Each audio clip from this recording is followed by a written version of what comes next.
ও মাই god, বিসিবির সভাপতি হওয়া মাত্রই চমক দেখালেন তামিম ইকবাল। তামিমের চাওয়ায় আবারও জাতীয় দলে ফিরছেন hard hitter batsman Sabbir Rahman.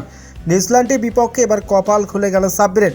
One day এবং টি-20 সিরিজে নিউজিল্যান্ডের বিপক্ষে মাঠে নামবেন সাব্বির। দর্শক, এসবের বিস্তারিত থাকছে ভিডিওর প্রতিবেদনে।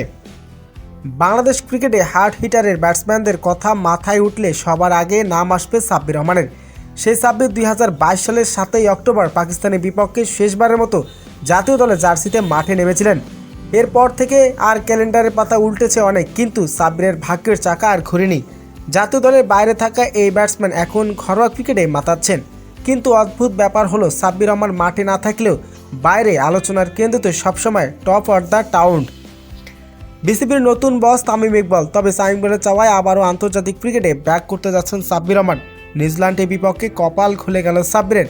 তামিমের চাওয়ায় এবার নিউজিল্যান্ডের বিপক্ষে ওয়ানডে এবং টি-20 সিরিজ খেলবেন সাব্বির। তো দর্শক, সাব্বির যদি নিউজিল্যান্ডের বিপক্ষে ব্যাক করে তাহলে আপনার কেমন লাগবে দর্শক জানিয়ে দিন।